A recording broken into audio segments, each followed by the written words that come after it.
Acompáñeme a la primera carta de Pedro.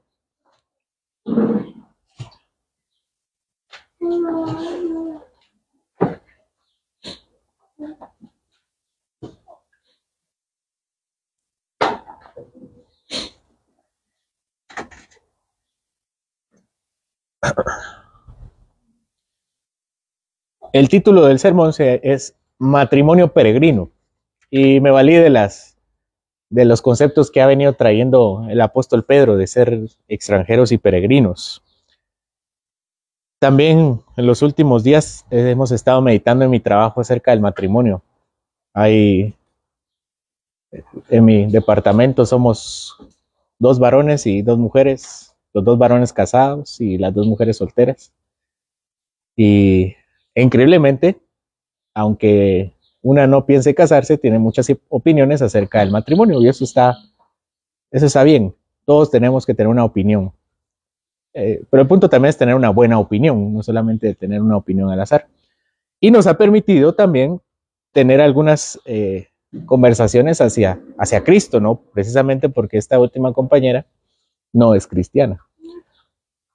No hace falta estar casados para que nos interese el matrimonio. No hace falta. Porque somos una comunidad. Si yo les vengo a decir, esposas hagan tal cosa, no es porque yo tenga la experiencia de ser esposa, evidentemente, sino porque lo dice la palabra. Pedro estaba casado. Y ya hicimos una lectura del texto, ¿no? Imagínense a Pedro decir, mujeres, sujétense a sus maridos. Y la esposa de Pedro, qué cara pudo haber puesto. Pero es que no lo decía en su propia experiencia. Pedro no estaba escribiendo ahí de sus problemas matrimoniales, mire, para que a ustedes no les pase. Él estaba dando la palabra de Dios, inspirada por el Espíritu Santo. Por eso es relevante para todos. En los últimos años ha habido algo que se ha llegado a conocer como la lucha por la familia. No sé si han escuchado el término, la lucha por la familia. Círculos cristianos, círculos ateos. Por un lado estamos los cristianos y todos aquellos que tenemos un poco de sentido común, un poco de raciocinio, que decimos que el matrimonio debe ser heterosexual. Es un cristiano y alguien con un poco de sentido común tiene que saber eso. Lo analizamos en nuestro estudio de la confesión. La naturaleza da testimonio que el matrimonio es entre hombre y mujer. Y por otro lado están aquellos cuya mente ha sido entenebrecida por el pecado y defienden un matrimonio homosexual y cosas cada vez peores. Ya uno no sabe qué van a defender en la próxima ocasión.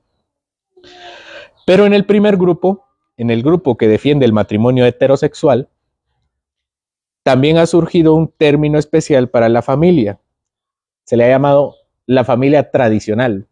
Estamos en la lucha por la familia de la familia tradicional. No sé si han escuchado también ese término. Nosotros estamos a favor de la familia tradicional, dice muchos. En la universidad yo me relacionaba con muchos no cristianos. De hecho, yo conocía solamente una cristiana, aparte de mi esposa, que no era tan cristiana. Pensándolo bien, no era tan cristiana porque también tenía problemas con el tema de la homosexualidad. Pero hablar de temas de matrimonio homosexual, de las leyes y de las leyes del aborto, siempre fue un problema.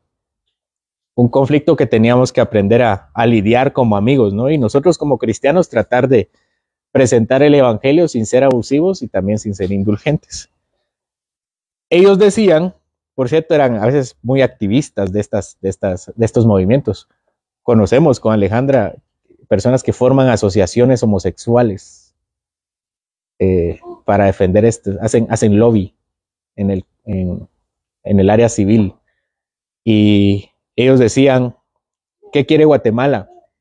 Una familia tradicional, un esposo borracho que llega a pegarle a su mujer. Esa es la realidad de una familia tradicional guatemalteca.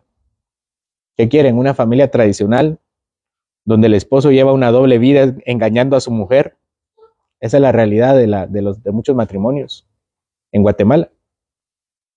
¿Qué desea Guatemala? Una familia tradicional con padres heterosexuales, pero que siempre se están peleando.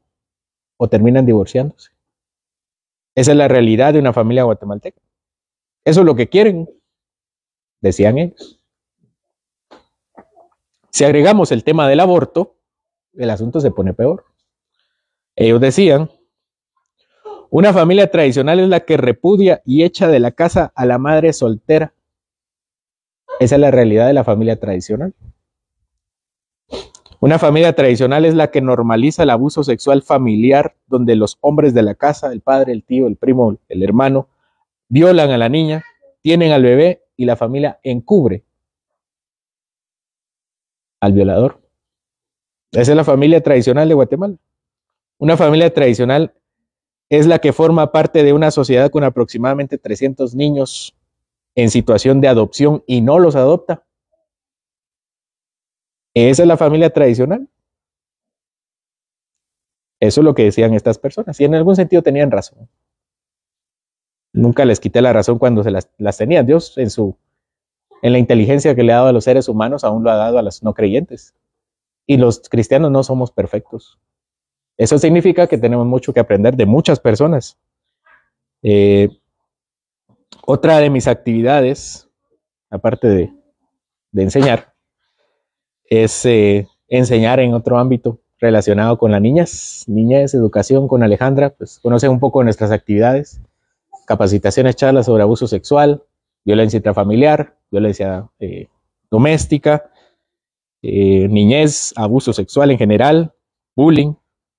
Más o menos nos movemos por ese ámbito. Y tengo que decir que tienen razón.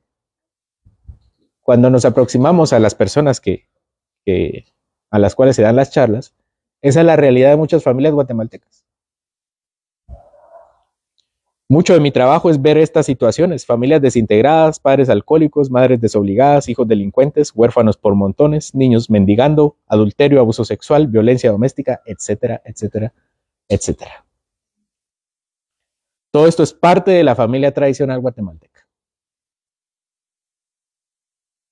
Nunca me gustó entonces el término familia tradicional, porque sinceramente no comunica mucho.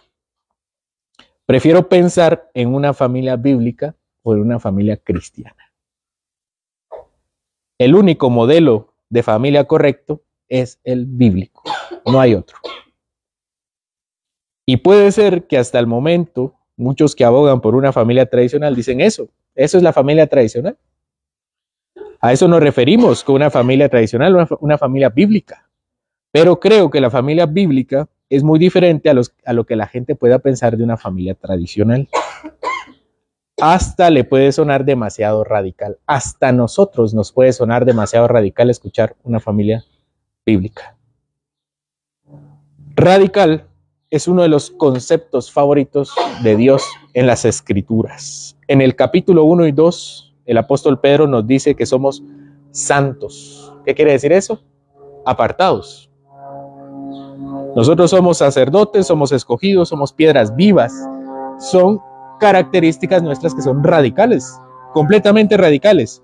Pedro da una gran introducción en el capítulo 1 y 2 para hablarnos de lo que somos nosotros ahora en Cristo. Y Pedro expone tanto para tratar de convencernos que somos algo profundamente diferente a lo que la sociedad no cristiana pueda pensar. Para Pedro no es tratar de encajar con los conservadores de la sociedad, sino vivir conforme a los estándares de Dios, se cuadre alguien o no se cuadre. Yo espero que hasta este punto del estudio sobre la carta ya hayamos sido nosotros transformados en la medida del entendimiento que tengamos y hayamos dicho que nosotros no somos parte de este mundo. Estamos en este mundo y trabajamos acá, prosperamos acá y cuidamos todo lo que tenemos acá, pero nuestra patria está en los cielos y ella nos espera. Personalmente, he tenido grandes cambios en mi conducta debido a la carta de Pedro.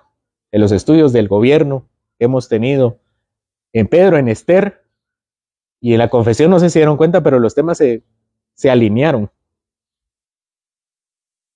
Personalmente he visto que tal vez me parecía yo mucho al mundo.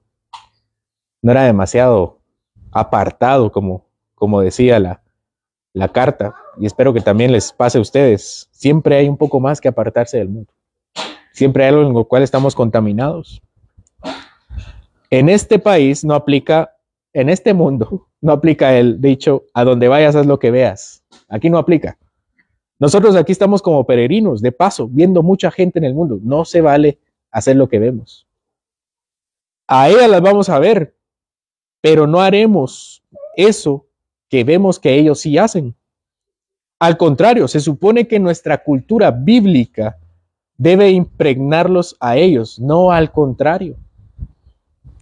Y para el apóstol Pedro, una de las principales formas de hacerlo es cambiar nuestro pensamiento acerca de cómo relacionarnos con nuestras autoridades, porque ese siempre es un asunto conflictivo para todos los seres humanos.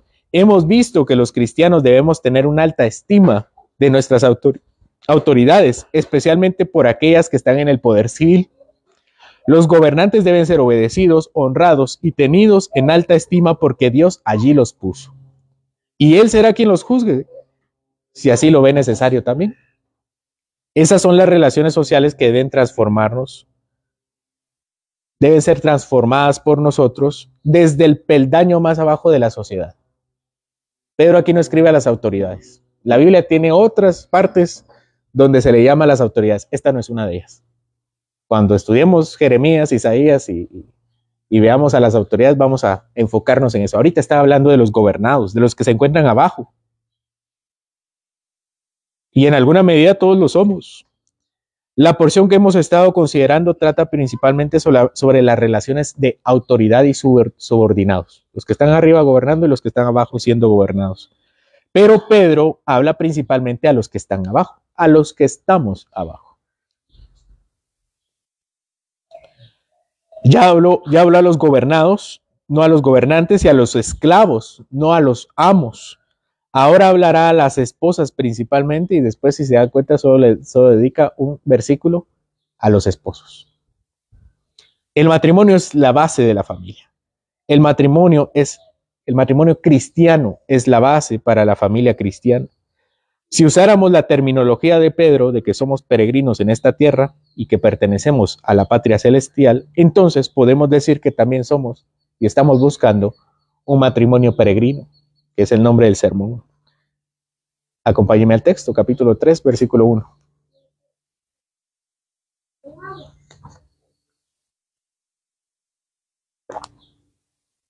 Asimismo, vosotras mujeres estad sujetas a vuestros maridos, para que también los que no creen en la palabra sean ganados sin palabra por la conducta de sus esposas, considerando vuestra conducta casta y respetuosa. Tengamos en mente una familia tradicional guatemalteca. Llega el esposo con su esposa y le dice: mira, amor, yo creo que de ahora en adelante tú deberías sujetarte a mí.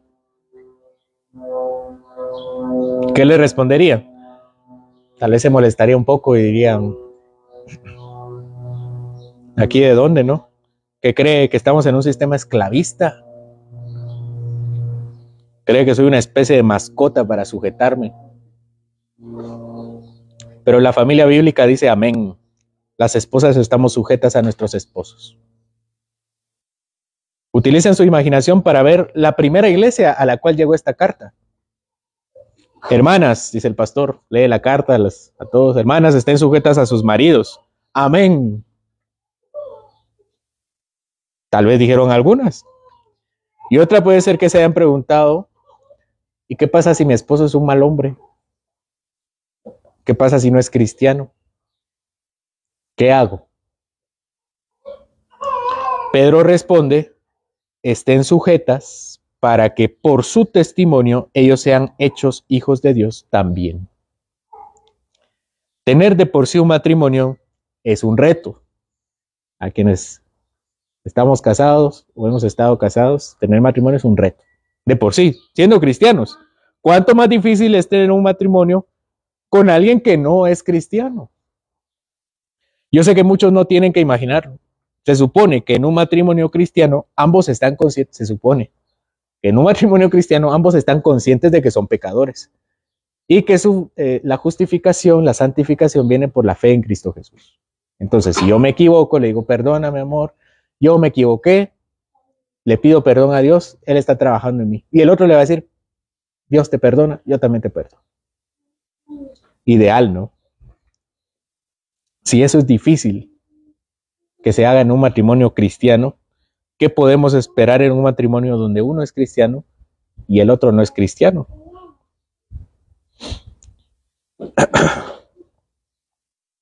¿Qué pasa con un matrimonio donde uno no es cristiano? Los pecados no son puestos a los pies de Cristo para ser limpiados. Se acumulan, se amontonan y la carga se vuelve más pesada y el matrimonio se vuelve más cargoso.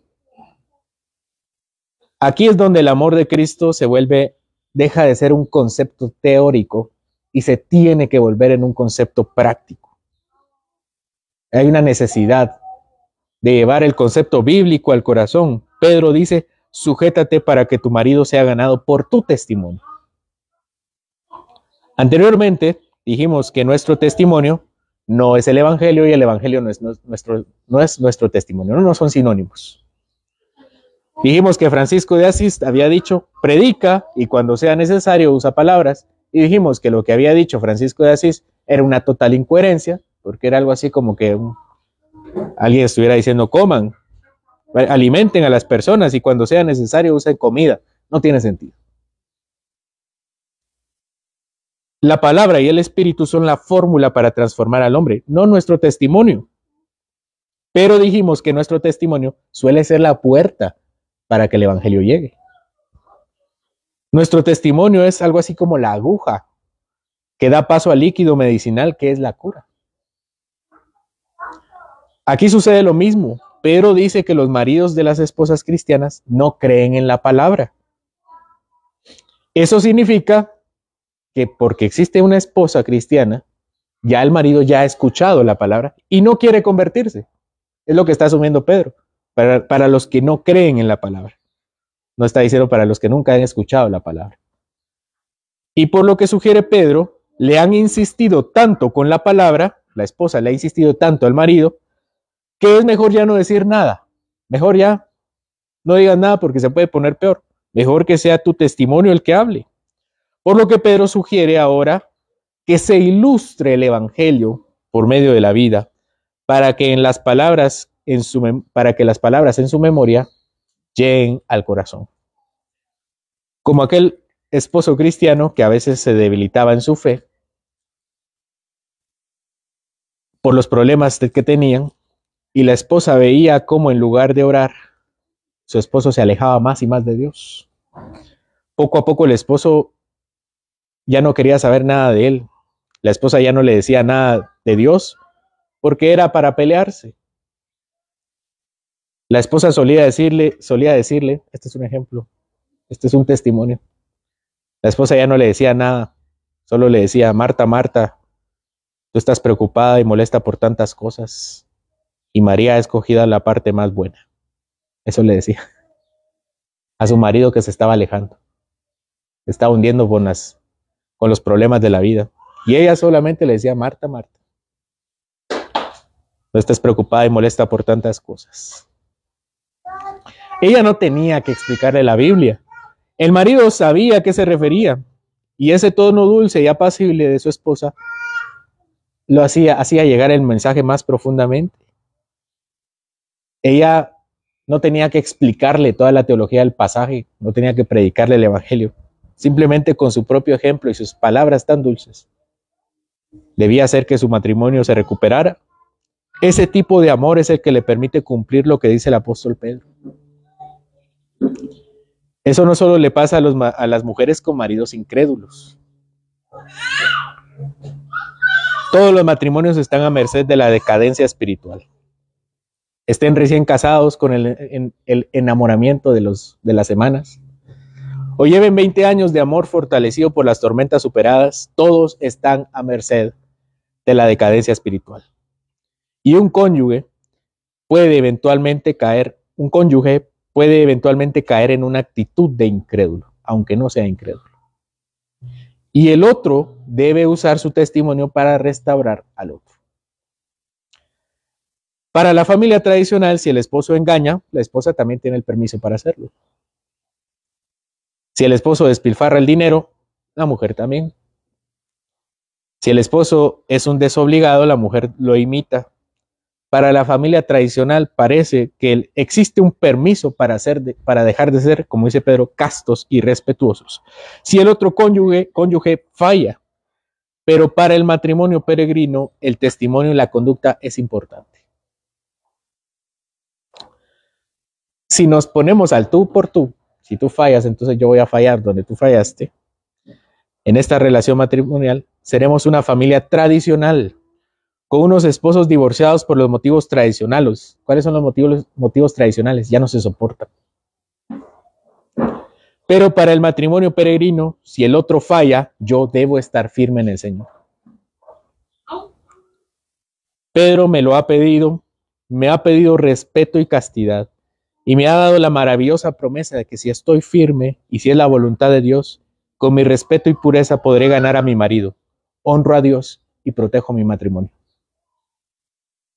Porque el matrimonio peregrino no vive de las apariencias, sino de lo que Dios construye en el interior de las personas. Acompáñame al versículo 3. Vuestro atavío no sea el externo de peinados ostentosos, de adornos de oro, de vestidos lujosos, sino el interno, el del corazón, en el incorruptible ornato de un espíritu afable y apacible, que es de grande estima delante de Dios. Una de las glorias que han tenido las mujeres a través de la historia cristiana es que las mujeres han sostenido los ministerios cristianos. Ellas han sido la base del cristianismo. Las mujeres acompañaban y servían a nuestro Señor Jesucristo. Ellas colaboraban también con el dinero. Ellas vieron a Jesús resucitado, fueron las primeras. Su testimonio fue sustancial para escribir los evangelios. Y las mujeres hoy son las principales responsables de rescatar la mayoría de matrimonios. La mayoría. No tanto los hombres. Hay que ser sinceros, Dios les ha dado un don. Y de este tiempo, y todo el tiempo escuchando problemas matrimoniales, son las mujeres las más interesadas en proteger y servir. Es estadística. No siempre, pero la mayoría de las veces. Pero también es cierto que quienes más problemas tienen con la apariencia física son las mujeres. Pero les dice a las esposas, no coloquen demasiado esfuerzo, dinero y tiempo en la apariencia exterior. Literalmente lo que el término significa ahí, peinado ostentoso, es peinado trenzado. La palabra es emploques, que es una trenza. En la antigua Grecia y la antigua Roma, los peinados ostentosos eran los peinados trenzados. Si ustedes se meten a internet y ponen peinado de la antigua Roma y Grecia, lo que le van a salir son peinados en trenzas.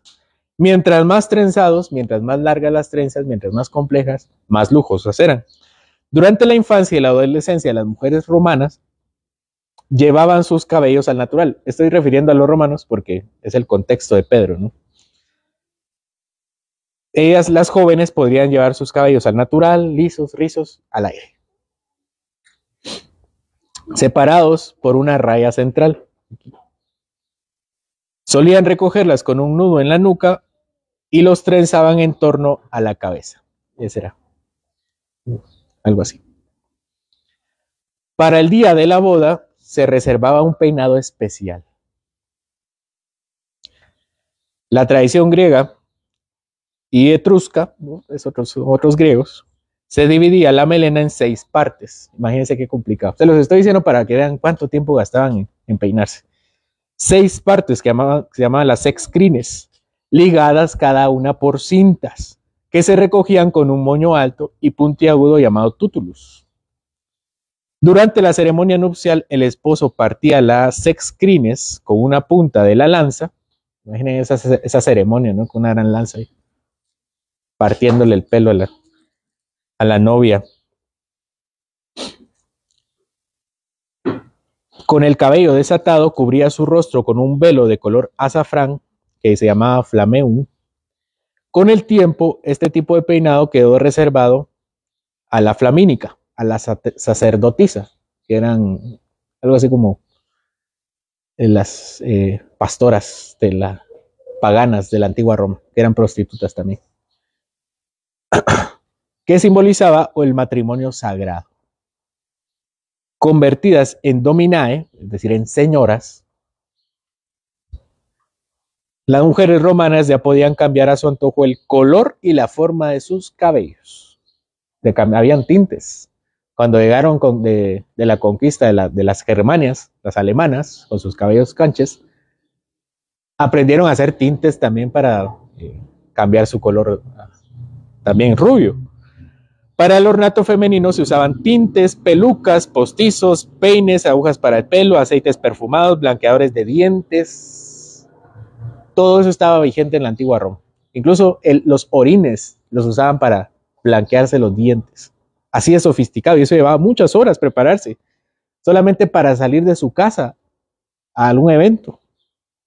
Hoy la estética era tan importante como hace 2000 años. No podemos considerar que hoy, porque tenemos cirugías estéticas, en la antigüedad no eran importantes. Eran muy importantes al punto de creer que nosotros, al punto de hacer cosas que hoy nosotros consideramos cosas desagradables, ¿no? Hoy es más accesible a estos artilugios a una clase social no tan privilegiada como lo era en la antigüedad. Pero definitivamente no está abogando por un descuido de la imagen personal cuando le dicen no se atavíen. La mujer virtuosa, si recuerdan, la mujer virtuosa, el Proverbio 31:22, Proverbio 31, en el versículo 22 dice que la mujer virtuosa hace vestidos para sí, su ropa es de lino fino y de púrpura. O sea, no estamos diciendo que no se peinen y que no se vistan bien. Están diciendo no usen demasiadas fuerzas para eso. Pero en una esposa peregrina es aquella que es una esposa peregrina, una mujer virtuosa es aquella que resalta la espiritualidad, la belleza espiritual mucho más que la belleza física. Y que su belleza física es resaltada en la medida que su belleza espiritual impacta su trato hacia afuera en su propio aspecto. Y para eso tenemos muchos ejemplos. Versículo 5. Porque así también se ataviaban en otro tiempo aquellas santas mujeres que esperaban en Dios, estando sujetas a sus maridos. Eso ya existía también. La sujeción. Miren, hay más distancia entre las mujeres a las que les escribía Pedro, y nosotros, que ellos y las mujeres del Antiguo Testamento. Nosotros decimos la antigüedad, pero en la antigüedad eran 4000 años. Estamos más cerca nosotros de Pedro. Imaginen cuando a Pedro les escribió a las mujeres, pero eso fue hace 4000 años. Es que siempre tiene vigencia. Pero él dice que así se ataviaban en otro tiempo aquellas mujeres de Dios. ¿Cómo se ataviaban? Estando sujetas a sus maridos. Hace 2000 años los cosméticos eran abusados por las mujeres. Hace 3000 también y hace 4000 también. Esto quiere decir que las apariencias siempre han sido importantes para todas las mujeres a través de las épocas.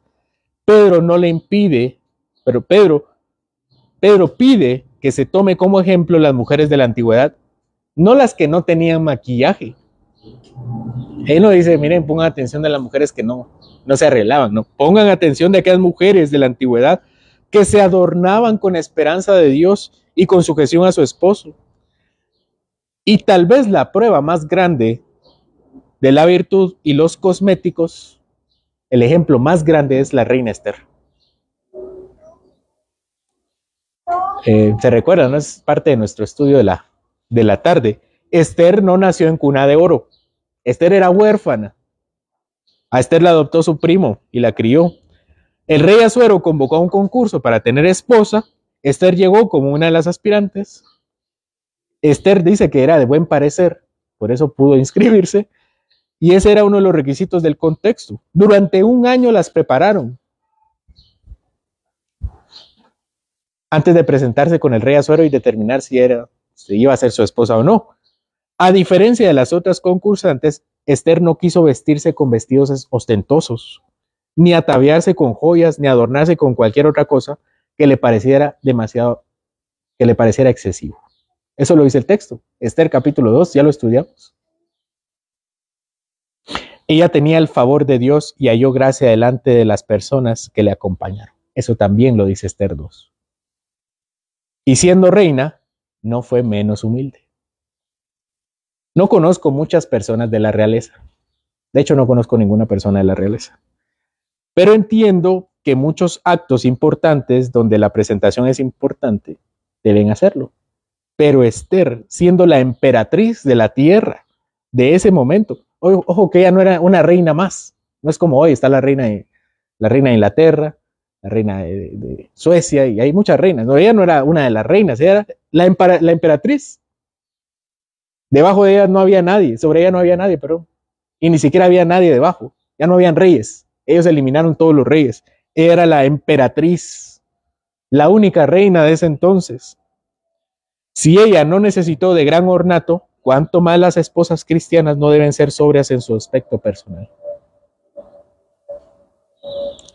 Pero Pedro coloca otro ejemplo concreto. Versículo 6. Como Sara obedecía a Abraham llamándole Señor, de la cual vosotras habéis venido a ser hijas, si hacéis bien sin temer ninguna amenaza. Vea lo que sugiere Pedro. Sara es digna de imitar porque hasta llamaba Señor a su esposo. Dígame si esto es familia tradicional. Esto no es familia tradicional. Esto es familia bíblica, familia peregrina. Esto es lo que sugiere Pedro porque no era común ni en ese entonces. No crean que las personas... Pedro lo escribe porque era algo radical también para ellos. Si las mujeres ya trataran así a los hombres en ese tiempo, no tiene sentido que Pedro se lo haya dicho. Pero era algo completamente radical para ellas. Y lo es hoy también. Muchos matrimonios están tan desgastados que se refieren peyorativamente el uno al otro. Se insultan, se ponen apodos, ya ni se dirigen la palabra. Esa es la familia tradicional. ¿Qué pensaría el mundo si Pedro les dice que el matrimonio debe tratarse como el de Señor? Eso fue impactante en ese tiempo y lo es hoy. No quiero decirles que es una hipérbole lo que está diciendo Pedro aquí, porque no es una hipérbole. Porque no lo fue. Sara sí llamaba a Abraham, Génesis 18:12. Y no lo hacía sarcásticamente. Ay, Señor, venga para acá. Aquí le tengo su sillón. No lo hacía sarcásticamente. Ni lo hacía solo para congraciarse con él. ¿Saben en qué contexto lo dice? Cuando ella está pensando en su corazón. Mi Señor ya es grande, dice. Cuando le dicen la noticia del niño, dice, ¿cómo va a ser mi Señor que ya es grande? O sea, no está utilizándolo para referirse a él. No está tratando de impresionar a nadie. Eso naturalmente de ella en su pensamiento. No lo hacía sarcásticamente, así lo llamaba porque lo respetaba. Otra vez, no les quiero decir que es un hipérbole porque no lo era. El apóstol Pedro literalmente les está pidiendo que la imiten. Yo no les estoy diciendo a las casadas que llamen ahora a sus esposos. Si lo hacen, tampoco sientan que es legalismo. Es simplemente ser bíblico. Pero si no lo hacen, que no sea porque el mundo las pueda criticar. Que no sea por eso. O si no lo hacen, que sea entendiendo cuál es el verdadero sentido. El respeto, la sumisión. No voy a hacerlo porque qué va a decir mi vecino, ¿no? Esa sería una mala motivación. Un sumo respeto y sumisión debido al amor de Dios. El matrimonio peregrino no es como el matrimonio tradicional. Para el matrimonio tradicional esto es demasiado. Y si nosotros pensamos que es demasiado es porque estamos influenciados por la cultura. Eso no debió haber sido algo extraordinario para nosotros, si era el ejemplo de Sara. El matrimonio peregrino no es como el tradicional. Tal vez Dios no está hablando tan en serio, pero sí está hablando en serio. El respeto debe ser altísimo. Abraham es el padre de la fe. Sí, recordamos eso, ¿verdad? Es el padre de la fe. Él tuvo fe y Dios le tuvo por justicia su fe. Y la Biblia dice que es padre de todo aquel que también tiene fe. Este mismo ejemplo nos está dando con Sara. Ella es madre. Literalmente dice que las mujeres pueden llegar a ser hijas de Sara. Sara es la madre de la fe. Y toda aquella que se sujete sincera y radicalmente a su esposo también lo es, contada dentro de sus hijas. Y aquí no se vale decir, es que yo ya tengo a quién imitar, no quiero ser hija de Sara. Pero lo está colocando como algo a lo cual debería aspirarse. Aquí a las mujeres se les coloca un estándar alto al cual alcanzar, sí o sí. Por último, Pedro no quiere dejar pasar la oportunidad para escribir algo a los maridos. Versículo 7. Vosotros, maridos, igualmente vivid con ella sabiamente, dando honor a la mujer como a vaso más frágil y como a coherederas de la gracia de la vida, para que vuestras oraciones no tengan estorbo. Este es un punto y aparte. La medida de la responsabilidad del otro no determina la medida de la responsabilidad que yo tengo hacia mi matrimonio. Es punto y aparte. Los varones debemos vivir con ellas sabiamente. Aquí la palabra sabiamente literalmente significa con conocimiento. Debemos vivir con ellas con conocimiento, con entendimiento. Esta es una forma de decir sean comprensivos. En la función del gobierno, el entendimiento es crucial. El diputado, para ser un buen representante de su pueblo, debe entender las necesidades por las cuales está gobernando. Esto es independiente de cualquier otra cosa, de sus propias motivaciones. Este entendimiento le recuerda que no gobierna para sí, sino que gobierna para otros. El varón debe entender que no gobierna tampoco para sí. Su puesto como cabeza del matrimonio no es para sí mismo, sino para el otro. Es una contracultura completamente. La autoridad es ser siervo. Esto es independientemente si la esposa se quiere sujetar o no. El mandamiento de la esposa es sujetarse, pero al esposo no es sujétala.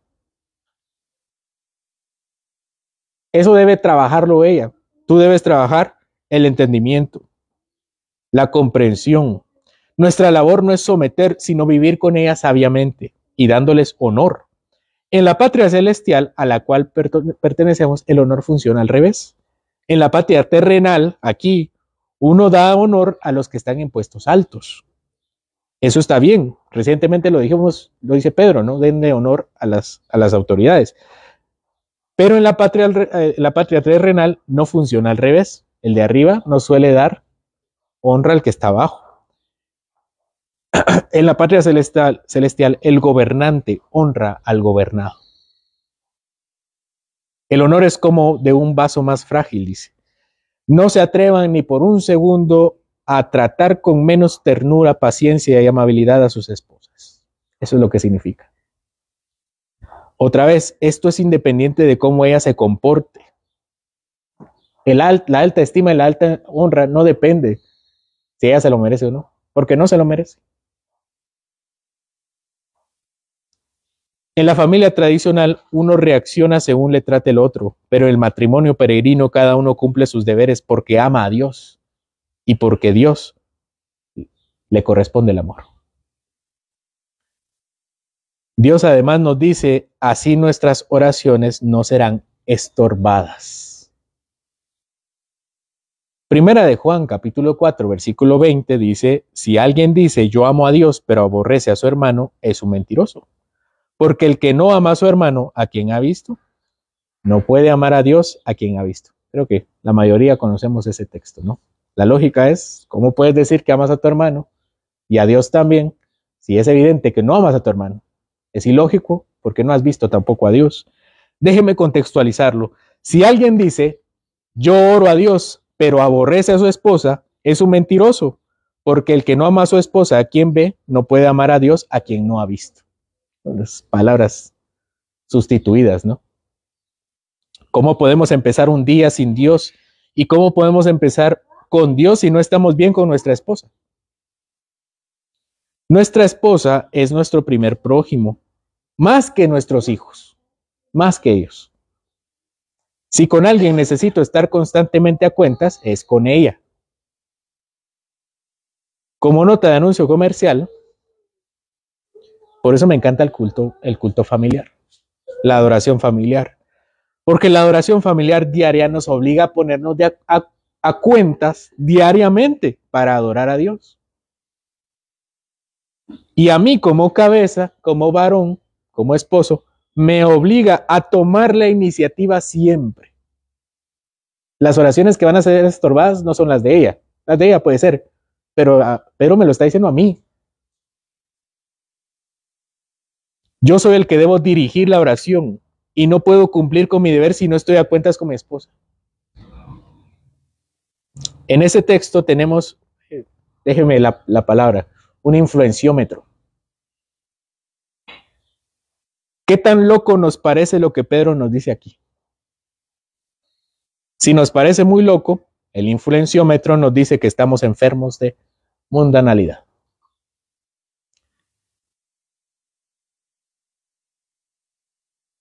Dice, el influenciómetro nos dice que ya no parecemos peregrinos, parecemos más bien de este mundo. Pero si lo que dice Pedro nos parece algo digno de ser recibido, entonces el influenciómetro nos dice que vamos a ser nosotros quien influiremos en el mundo. Si nos tomamos este texto en serio, y por en serio no me refiero a literal, pero sí en serio, el 100%, ya estamos listos para influenciar a la sociedad en lugar de ser influenciados por ella.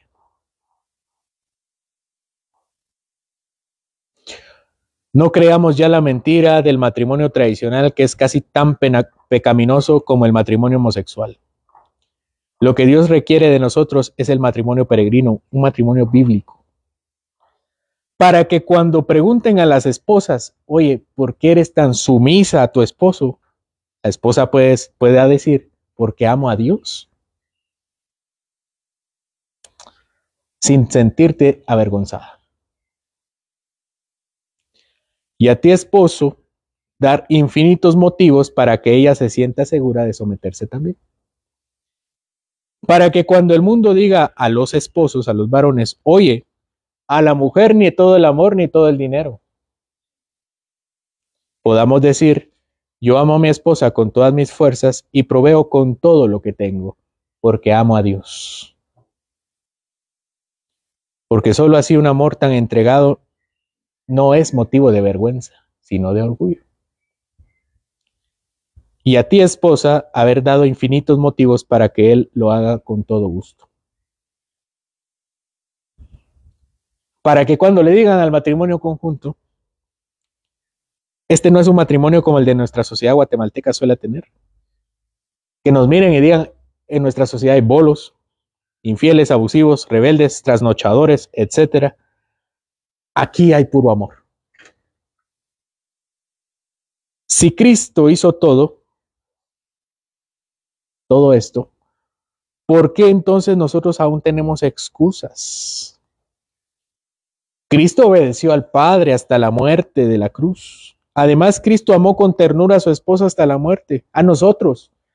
La esposa de Cristo, déjenme comentarles que la esposa de Cristo es muy pecadora, muy trasnochadora, lo abandona seguido. Así es la esposa de Cristo. Nosotros somos la esposa de Cristo. Y Cristo no depende su amor de nuestro comportamiento. Él nos ama hasta la muerte. El amor de Cristo es perfecto. Nos trata con delicadeza y nosotros no nos sometemos a su palabra, ni lo buscamos y aún así Él nos ama. Su ejemplo no es suficiente. Su ejemplo no es suficiente para movernos. Es necesario que su muerte y su vida sean para nosotros. Esto significa que Él haya pagado por nuestros pecados y nos haya entregado su espíritu. Ahora sí es posible. Con su espíritu sí es posible. Con su ejemplo no. No sirve. Pero es su espíritu, su vida, sus fuerzas las que necesitamos. Todos los hombres tienen su ejemplo de sumisión. Todos los hombres pueden leer la Biblia y ver su ejemplo. Pero solo los cristianos tenemos su espíritu para que nos equipe y hacerlo.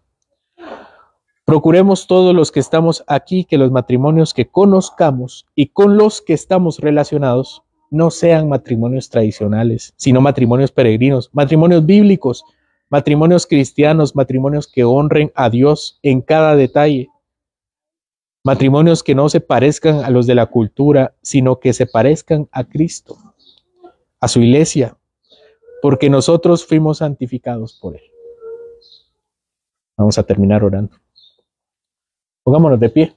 Vamos a concluir también nuestro culto.